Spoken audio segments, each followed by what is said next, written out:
Recording in progress.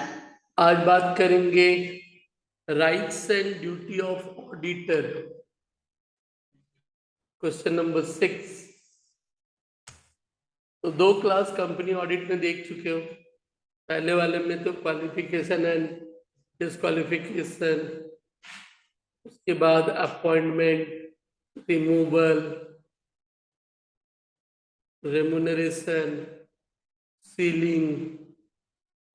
तो अगला हिस्सा जब ऑडिट पढ़ी रहूं एज ए ऑडिटर तो फिर नेचुरल सा कहानी है।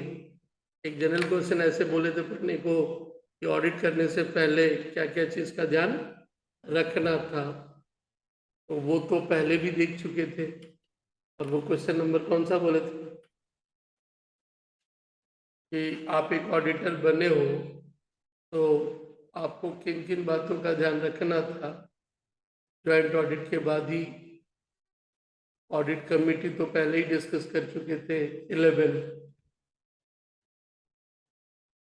ऑडिट शुरू करने के पहले क्या सोचना है। तो ये तो एक जनरल कहानी था, पहले भी पढ़ चुके हो। बस इसको खुद से पढ़ोगे और फिर बताओगे कहाँ मुश्किल हुआ। ठीक है। अब ऑडिट करने के पहले किन किन बातों पे ध्यान रखना है। तो ऑडिट प्रोग्राम प्लानिंग के समय टेक्निक में जो बातें थी या पहला इंट्रोडक्शन में कंपनी के रेस्पेक्ट में है, क्योंकि अब कंपनी लॉ की बातों का भी ध्यान रखना है।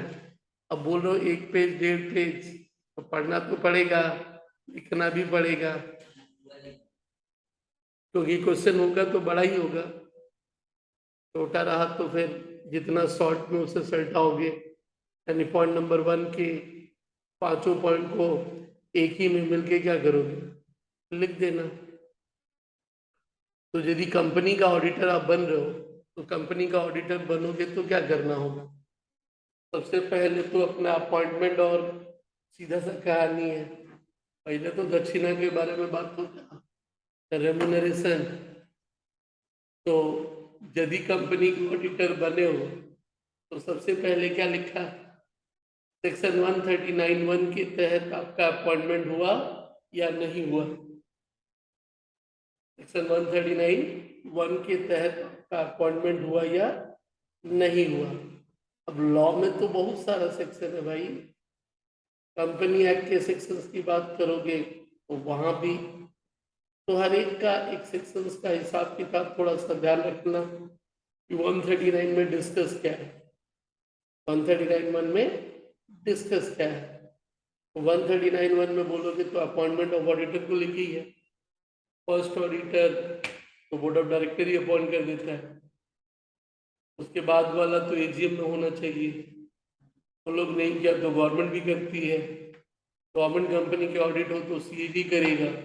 मतलब तुम पहले क्लियर करो कि तुम्हारा अपॉइंटमेंट सही है या, बिकॉज अपॉइंटमेंट इस गलत रहा तो फिर तुम ऑडिटर है ही नहीं भाई, फिर तो तुम ऑडिटर है ही नहीं, तो फिर ऑडिट का खाक करने जा रहे हो। पहले मेक श्योर कि तुम्हारा ऑडिटर का जो अपॉइंटमेंट है लीगली क्या है, करेक्ट है, सारी फॉर्मेलिटी लॉ के हिसाब से क्या हुआ है, फॉलो हुआ है। जो भी तुम्हारा अपॉइंटिंग अथॉरिटी था रिजोल्यूशन पास किया, सब कुछ क्लियर है।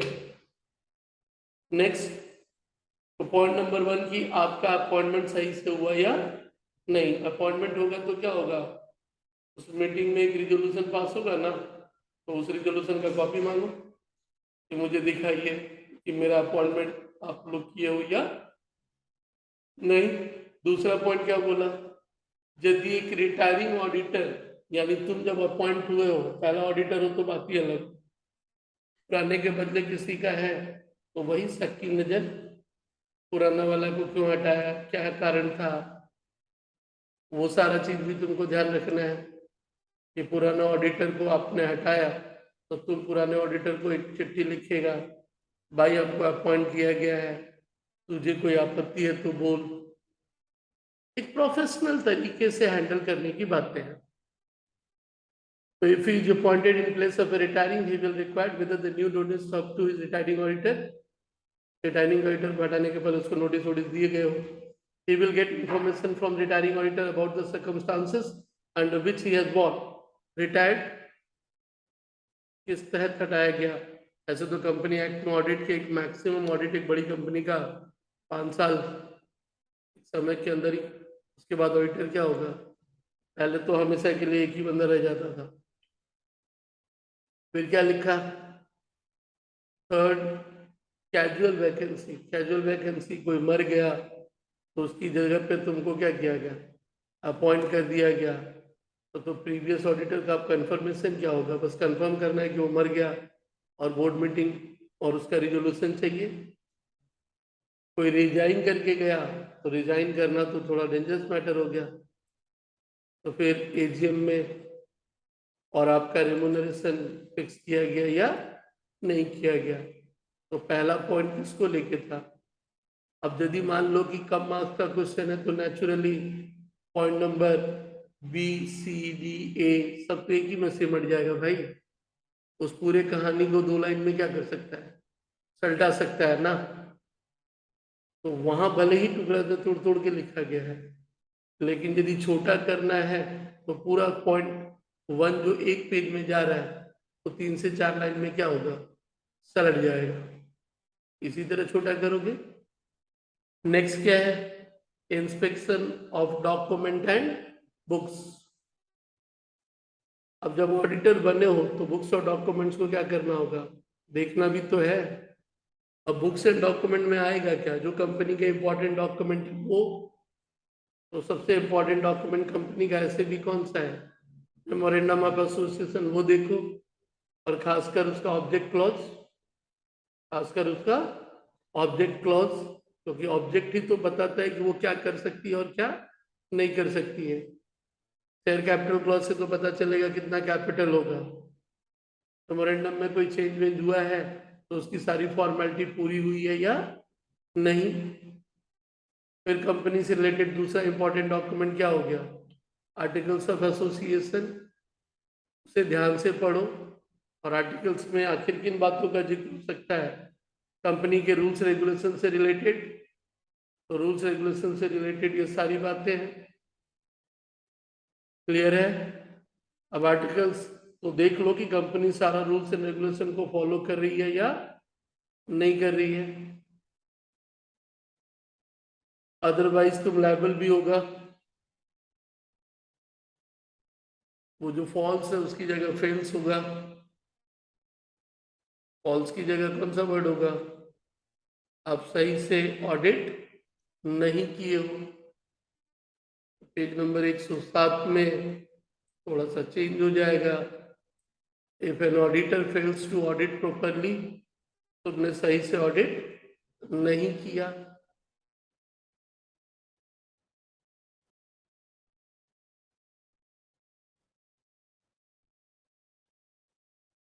ओके, तब तुम लायबल हो जाओगे।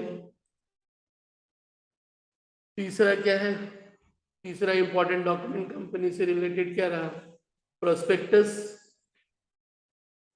प्रोस्पेक्टस में ही तो कंपनी पब्लिक से पैसा लेने के पहले क्या इश्यू करती है, प्रोस्पेक्टस। तो प्रोस्पेक्टस में देख लो कि कंपनी सारा कुछ सही से प्रोस्पेक्टस छपवाई है नहीं छपवाई है। प्रोस्पेक्टस में डिस्काउंट प्रीमियम जिसका भी जिक्र है वहां से ही तो पता चलेगा।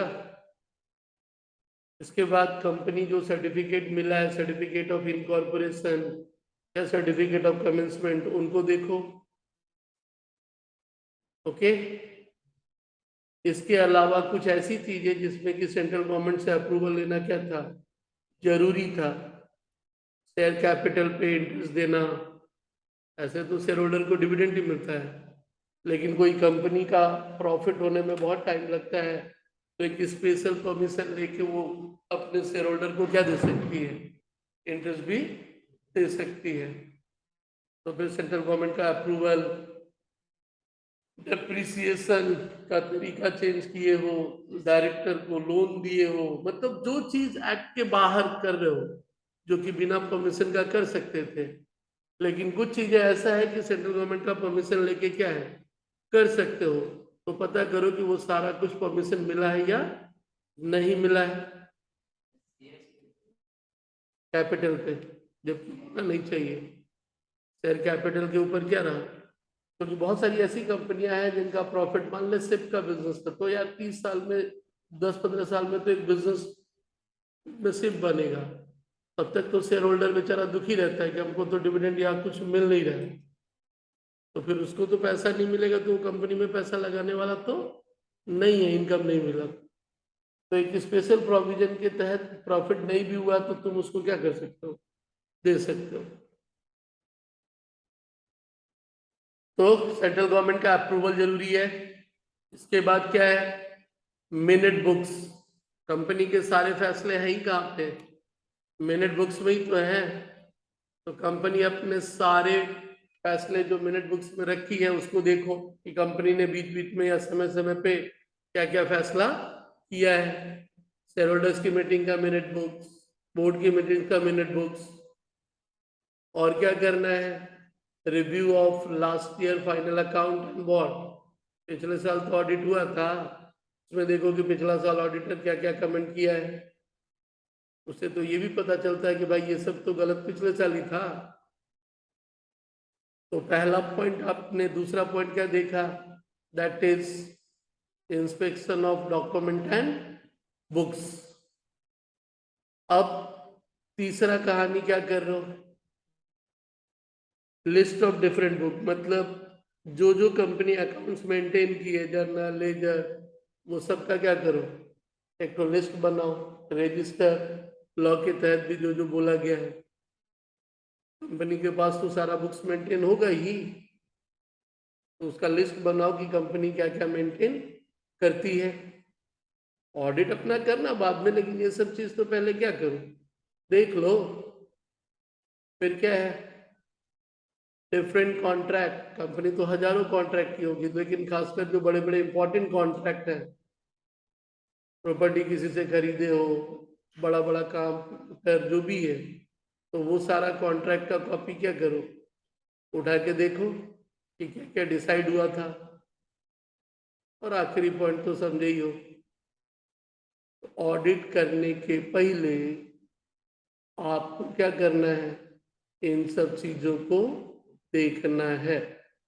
तो जो ऊपर पढ़ा ना कि बोर्ड मिनट बुक्स देखेगा, तो मिनट बुक्स में बेसिकली क्या होगा, तो वही नीचे दिया है कि बोर्ड मीटिंग के मिनट बुक्स में क्या मिलेगा, एंड व्हाट शेयर होल्डर के क्या मिलेगा। तो लॉ पढ़े हो, बोर्ड की जो पावर में होगा वो बोर्ड के मिनट बुक्स में मिलेगा, और शेयर होल्डर यानी जनरल मीटिंग में जो है तो शेयर होल्डर के पावर में जो होगा वो सब मिलेगा। और लॉ कहता है कि मीटिंग के बाद एक प्रॉपर तरीके से सबका मीटिंग मिनट बुक्स क्या होना चाहिए, लिखा हुआ होना चाहिए, वो समय के साथ बाइंडिंग भी होना चाहिए। वही तो प्रूफ है, बिकॉज आर्टिफिशियल पर्सन का प्रूफ ही क्या, पेपर। तो आर्टिफिशियल पर्सन, और वो भी खासकर लीगल सेपरेट एंटिटी है, तो उसके सारे ये पेपर क्या होंगे, सब इंपॉर्टेंट है, सबको संभाल करके क्या किया जाता है, रखा जाता है। उन्हीं सब पेपर से जाके देखो, फिर उसके बाद आप ऑडिट करो। तो दो क्वेश्चन जो देखा, एक की ऑडिट शुरू करने के पहले क्या करना है, और पेपर वो जो बुक्स में जो बातें हैं वो। लेकिन अब आ जाओ, आप एक ऑडिटर हो, तो सबसे पहले वो बात आ जाती है कि what are the rights and what are the duty. अधिकार क्या है as a auditor, as a auditor अधिकार क्या है और आपका कर्तव्य क्या है। तो कंपनी एक्ट बहुत क्लियरली लिखा है भाई कि ऑडिटर का कितना क्या अधिकार है। पार्टनरशिप फर्म प्रोप्राइटरशिप छोड़ दो, वहां तो जो कॉन्ट्रैक्ट किए होगे वो होगा, मालिक जितना तुमको क्या किया होगा, पावर दिया होगा। बट कंपनी, मालिक होता कौन है पावर देने वाला, कंपनी एक्ट ही ऑडिटर को क्या किया है, ऑलरेडी बहुत सारा पावर और राइट्स क्या किया है, दिया है। तो मालिक उसको कुछ बोलने वाला है ही नहीं भाई, तो सारा अधिकार तो लॉ के तहत ही वो डिराइव कर रहा है। प्रोप्राइटरशिप, मेरी कंपनी, हम ऑडिटर को बोल दिया तुमको खाली यही पेपर देखना, दूसरा तुम देख नहीं सकता, तो वो नहीं देख सकता। कंपनी एक्ट ओनर बोलता है ये करो, ऑडिटर बोलता है तुम कौन होता बोलने वाला, हमको कंपनी एक्ट में ये पावर मिला, हम ये सारा करेगा, नहीं तो हम ऑडिटर नहीं रहेगा। अब दूसरा ऑडिटर क्या करो, ढूंढ लो, क्योंकि कल के डेट पे उस पर जिम्मेदारी आ जाएगी कि भाई तुम क्यों नहीं किया ऑडिट सही से। तो दैट इज द पार्ट की राइट्स एंड ड्यूटी, और rights and duty are absolute, सारे के सारे एब्सोल्यूट पावर है, कोई उस पावर से छेड़छाड़ नहीं कर सकता, कैन नॉट बी कर्टेल्ड और एब्रिज, काट भी नहीं सकते हो और किसी दूसरे के साथ उसे मिला भी नहीं सकते हो। और कोई भी कंपनी में ऐसा रिजोल्यूशन यदि पास हुआ जैसे कि उसके पावर को आप कम और ऐसे करने जा रहे हो, तो वो सारा का सारा रिजोल्यूशन अपने आप में क्या है, नल एंड वॉइड है। और ये सारा चीज एक बहुत फेमस केस लॉ में हुआ था, Newton versus what, Birmingham small arms company 1906 में, कि भाई कोई भी ऐसा क्लॉज, कॉन्ट्रैक्ट, रेजोल्यूशन नहीं हो सकता है जो एक्ट के विपरीत हो, इनकॉन्सिस्टेंट हो। तो राइट्स एंड ड्यूटी के बारे में वन बाय वन। पहला rights, right to access what, हम ऑडिट करेंगे तो हमको पूरा बुक्स देखने का अधिकार हो ना, जहां भी हम देखने का अधिकार हो। एक्सेस, एक्सेस मतलब जाए, हम जाके क्या करें। और बुक्स के साथ साथ क्या, वाउचर, क्योंकि वो सारे वाउचर में ही तो वो एंट्री का सारा क्या है, सपोर्टिंग पार्ट है। तो हमें कोई भी बुक्स और वाउचर, जो बुक्स है उसे देखने का क्या है, अधिकार है। और वाउचर किसको कहते हैं, बुक्स किसको कहते हैं, तो नीचे वही लिखा, वाउचर का मतलब include any document supporting the transaction in the financial statement. उस फाइनेंशियल स्टेटमेंट में जो कुछ भी आपका ट्रांजेक्शन रिकॉर्ड है उससे रिलेटेड कोई भी डॉक्यूमेंट कहलाएगा व्हाट, वाउचर। और बुक का मतलब फाइनेंशियल, कॉस्टिंग, स्टैट्यूटरी, स्टैटिस्टिक, कुछ भी।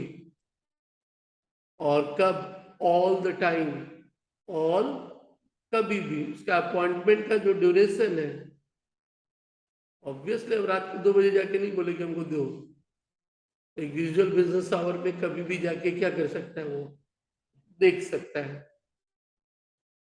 दूसरा, right to obtain information and what, किसी भी ऑफिसर किसी को भी, भाई मेरे को इसके बारे में बताओ, इंफॉर्मेशन एंड व्हाट, एक्सप्लेनेशन पूछ सकता है। सामने वाला ना बोला या कुछ नहीं बताया तो वो अपना रिपोर्ट में लिख देगा, भाई सामने वाला हम पूछा था कुछ बताया नहीं है, भाई एक्सप्लेन ही नहीं किया। सी,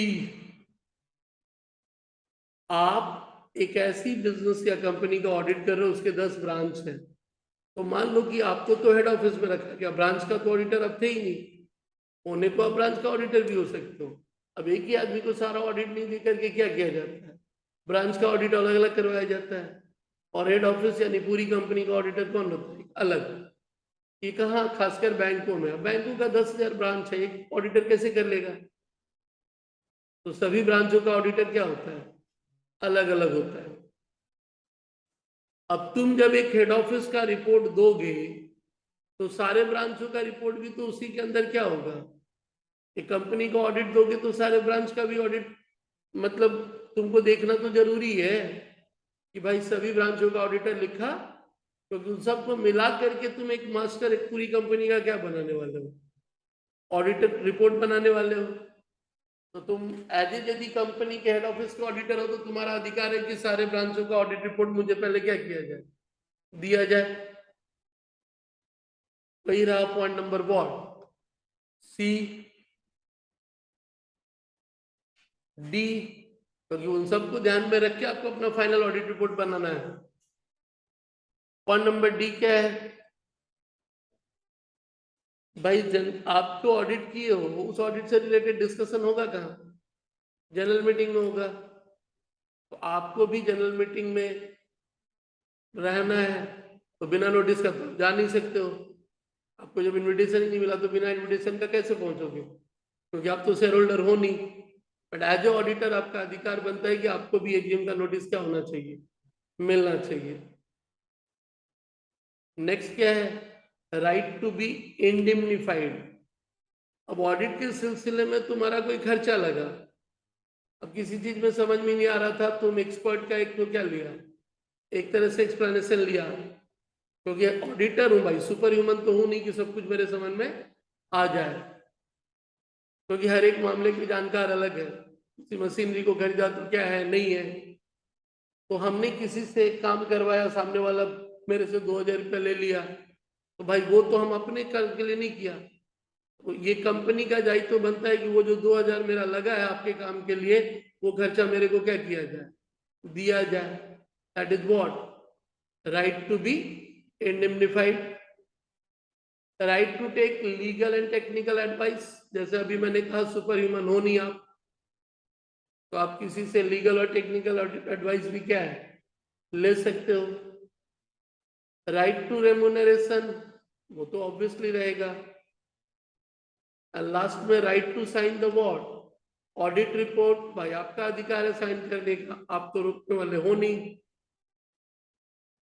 access to records of home, आप एक होल्डिंग कंपनी के ऑडिटर हो, तो जो सब्सिडरी उसकी सारी है उनका रिकॉर्ड को भी तुमको क्या करने हैं, देखने का अधिकार है भाई, क्योंकि तुमको एक कंसोलिडेटेड बैलेंस शीट भी बनाना है पीएल पूरे ग्रुप का मिला के अपने सारे सब्सिडरी का, तो भाई उनका जब अकाउंट्स का हिसाब हम अपने में मिलाएंगे तो उनका भी तो देखने का अधिकार है। And finally right to attend the meeting of what audit committee, यदि कंपनी में ऑडिट कमिटी का रूल एप्लीकेबल है तो ऑडिट कमिटी के मीटिंग को भी तुम्हें अटेंड करने का क्या है, क्योंकि तुम्हारे को लेके ही तो बात होने वाली है, अकाउंट्स को लेके ही तो क्या होने वाली है, बात होने वाली है। उस मीटिंग में आपका बैठने का अधिकार है। जिंदगी में इंसान जब अपने अधिकारों की बात करता है तो साथ ही साथ उस पर कर्तव्य भी क्या है लागू हो जाते हैं, खाली अधिकार तो नहीं मिलेगा भाई। भाई सीधा सा बात है, गुलाब लोगे तो फिर उसका तो कांटा भी लेना पड़ेगा, यानी ड्यूटी भी तुम्हें क्या है देखना है। ड्यूटी क्या है भाई, ड्यूटी टू मेक रिपोर्ट, आखिर रखा ही क्यों गया था आपको, रिपोर्ट बन देने के लिए ही ना। ऑडिट कर लिया, बोला रिपोर्ट, बोला वो नहीं देंगे, बोला कोई मतलब है भाई, रिपोर्ट तो दे, तेरा तो काम ही था क्या करने के लिए, रिपोर्ट देने के लिए। कॉमन टू, अब जो रिपोर्ट दोगे उसमें क्या क्या चीज का जिक्र होना जरूरी, क्या क्या चीज का जिक्र होना, तो देख लो एक बार ध्यान से पढ़ते हैं। यदि आप ऑडिटर हो तो क्लियरली स्टेट अपने रिपोर्ट में क्या देगा, he has obtained all the information and what explanation relating to the accounts and best of his knowledge and belief were necessary for the purpose of, तो बोला जो भी ऑडिट से रिलेटेड जरूरी है वो सारा इंफॉर्मेशन एंड एक्सप्लेनेशन उसके हिसाब से क्या हुआ है मिला है, उसको ये लाइन लिख के देना पड़ेगा, मतलब आप अपनी जिम्मेदारियों से भाग नहीं सकते हो।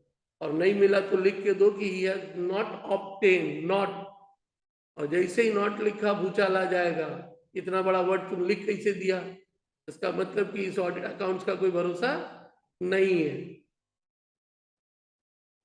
B, proper accounting records as required by law has been kept by the board, वो लिखेगा, मतलब एक तरह से जिम्मेदारी डाल दिया कि तू देखा है कि सारा कुछ क्या हुआ है मेंटेन हुआ है, नहीं मेंटेन हुआ तो लिख क्या क्या नहीं हुआ, सामने वाला फिर उस पर उंगली उठाएगा क्या मेंटेन नहीं किए भाई। थर्ड क्या है, proper report on the accounts have been received from the branch audited by a person other than the board, आपके अलावा यदि कोई दूसरा ऑडिट किया है तो उसका रिपोर्ट आपको क्या हुआ है मिला है, जिसका जिसका नहीं मिला वो लिख के देता। फिर D, whether the financial statement comply with the what, पूरा अकाउंटिंग स्टैंडर्ड कंप्लाई हुआ है, नहीं हुआ तो फिर लिख के देना पड़ेगा।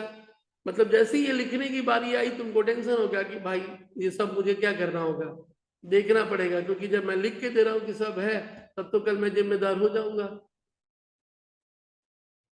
ई, whether in his opinion and according to the best of information and explanation given to him, the profit and loss exhibits a what? True and fair view. ये बहुत ही डेंजरस यानी वर्ड है कि भाई जो दिख रहा है वो सच है और फेयर सही है,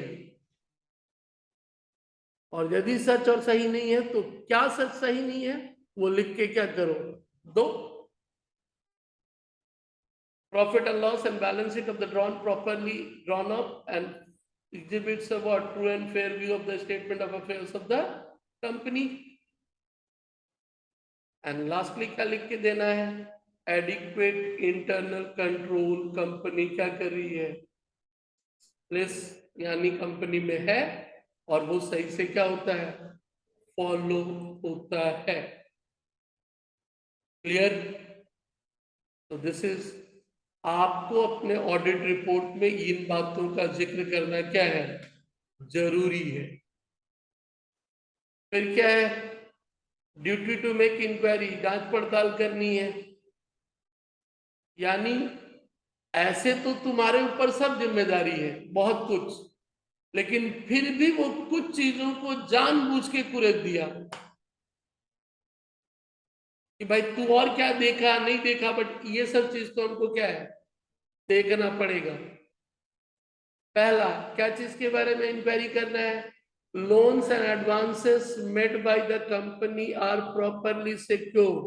कंपनी ने किसी को लोन दिया तो देखना है कि सिक्योरिटी लिया कि नहीं लिया, मतलब लिख के दो कि बिना सिक्योरिटी लिए दिया. And whether the terms and loans and advances are against the interest of the, मतलब अगेंस्ट इंटरेस्ट, इंटरेस्ट का मतलब ब्याज नहीं, इंटरेस्ट का मतलब हित. कंपनी किसी को 10 करोड़ का लोन दी, फालतू का, ना ब्याज आ रहा ना कुछ आ रहा है, मार्केट में ब्याज का रेट है 12%, कंपनी पता नहीं किसको 4% में दे के रखी है. कंपनी को खुद ही पैसा का जरूरत है, वो दूसरे को उल्टा क्या किए. ये सभी कहानी आके क्या हुआ? अब कहने का मतलब कंपनी चलाने वाले बोर्ड ऑफ डायरेक्टर, वो हो सकता है कोई गलत तरीका क्या कर रहा होगा, यूज कर रहा होगा कंपनी के नाम पे. Next, whether the transactions are merely represented by book entry. Book entry का मतलब सिर्फ किताब में है, रियल में ऐसा हुआ ही नहीं है. and not prejudicial to the interest of the company.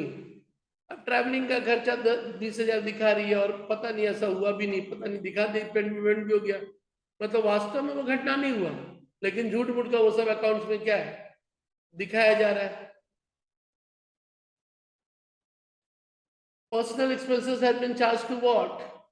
Personal expenses को आप बिजनेस का खर्चा बना दिए हो. Loans and advances made by the company, दिए हो लोन, दिखा रहे हो डिपॉजिट.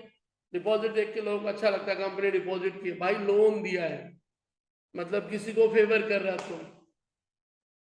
तुम लोन क्यों दिया भाई? तेरा काम तो लोन देना है नहीं, तू पैसा को फालतू का किसी को लोन दे के रखा है.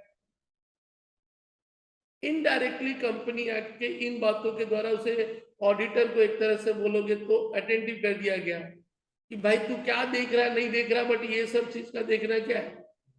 बहुत जरूरी है. और इस पे मेरे को उसका डिटेल रिपोर्ट, कुछ भी अलग हुआ है तो देख के देना होगा, भाई इसको दिया उसको दिया, ये किया वो किया.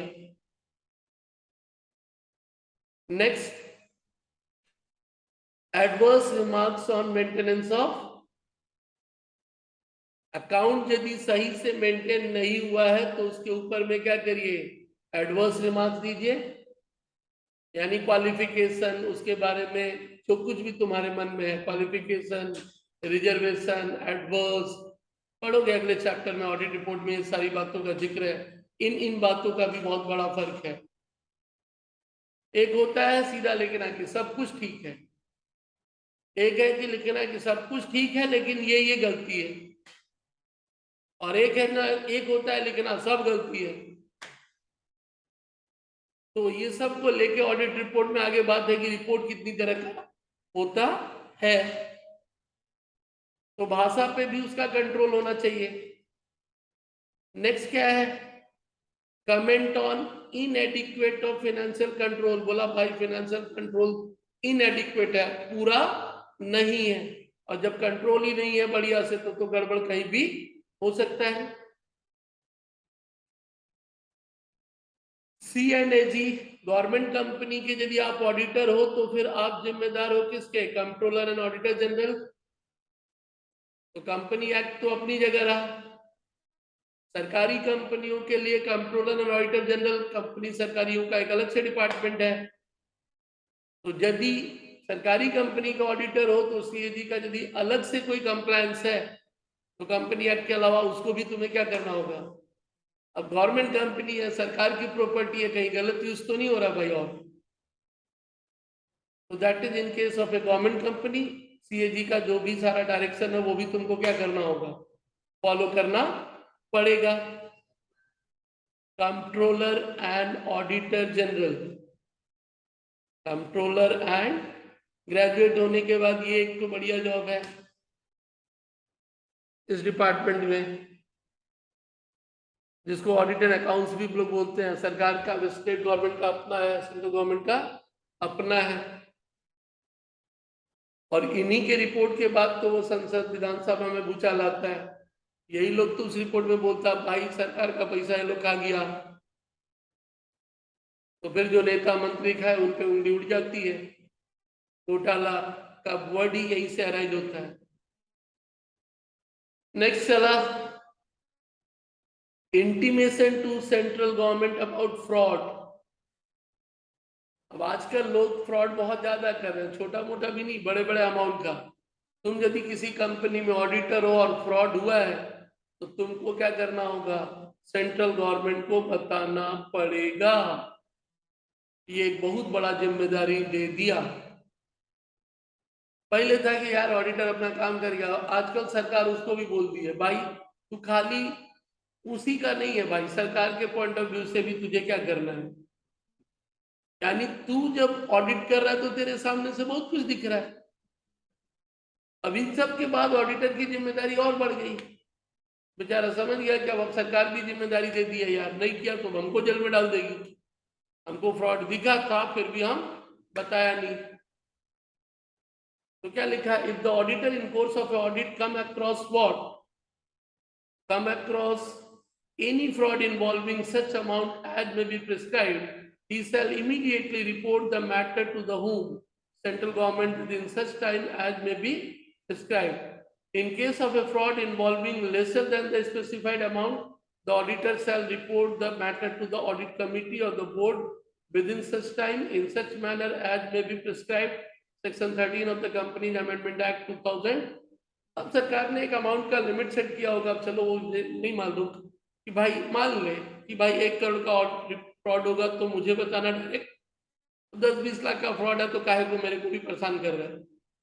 फिर तो कंपनी का ऑडिट कमेटी और बोर्ड को ही क्या कर बता दे। बट एक सर्टेन अमाउंट से ऊपर रहा तो बता, मेरे को आगे तू क्या करेगा, बताएगा। कंपनी को बता नहीं बता वो अपनी जगह, लेकिन हमको जानना भी क्या है, जरूरी है। इसी को उनकी भाषा में विसिल ब्लोअर, मतलब तुझे विसिल सीटी बजा देना कि फ्रॉड क्या है हुआ है। ड्यूटी टू पे पेनल्टी, यदि तुमने फ्रॉड नहीं बताया, he shall be punishable with a fine shall not be less than what, कम से कम 1 लाख और ज्यादा से ज्यादा 25 लाख का तुम्हारे ऊपर क्या लग जाएगा, पेनल्टी। अब ऑडिटर या ऑडिट एक जनरल वर्ड है, इसमें तो देख चार्टर्ड अकाउंटेंट भी आया, कॉस्ट अकाउंटेंट भी होता है, कंपनी सेक्रेटरी भी होता है।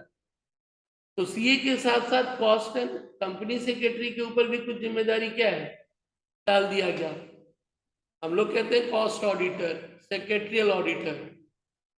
लॉ में बोला गया है कि कुछ कंपनियों के लिए कॉस्ट ऑडिट करवाना जरूरी, कुछ के लिए सेक्रेटरियल ऑडिट क्या करवाना जरूरी, तो उनका भी एक तरह से ड्यूटी बन जाता है। तो प्रोविजन ऑल्सो अप्लाई टू, ये जो कुछ भी ऊपर लिखा गया ये सिर्फ सीए पे ही नहीं लागू हो रहा है, कॉस्ट ऑडिटर पे भी लागू हो रहा है और किस पे, कंपनी सेक्रेटरी पे भी लागू हो रहा है। अकाउंटिंग स्टैंडर्ड, अकाउंटिंग कैसे करना है, बट ऑडिटिंग स्टैंडर्ड, ऑडिट कैसे करना है, वो भी तो इंस्टीट्यूट लिखा है। तो क्या बोला, उसका भी कंप्लायंस होना क्या है, जरूरी है। Duty to make comment on what, financial transaction, जो ट्रांजेक्शन देख रहे हो उस पर यदि कोई तुम्हारा ऑब्जर्वेशन है तो उस पर भी क्या करिए, कमेंट करिए। और यदि ऑडिट कमेटी तुमसे कुछ पूछी है तो उस पर भी क्या करिए, कमेंट करिए। भाई सीधा बात है, कोई भी काम कर रहे ऑडिटर हो, तुमको अपना राइट और ड्यूटी तो क्या हो, पता हो कि हमको ये चीज ड्यूटी मेरा कर्तव्य है, करना पड़ेगा। और ऑब्वियसली एक ड्यूटी है तो साथ साथ अधिकार तो तुम्हें क्या है, मिलेंगे ही, क्योंकि जब तक वो अधिकार नहीं मिलेंगे वो ड्यूटी तुम परफॉर्म ही कैसे करोगे। तो मिलेगा तो दोनों साथ ही साथ मिलेगी। जब अधिकार दिया तो तुम्हारे कुछ कर्तव्य होंगे, या तुम्हारे कुछ कर्तव्य है तो तुम्हारे कुछ अधिकार दिए जाएंगे। तो इन जनरल एक ऑडिटर के तौर पे ये सब अधिकार तुम्हारा क्या है, बनता है। क्लियर? चलिए इसके बाद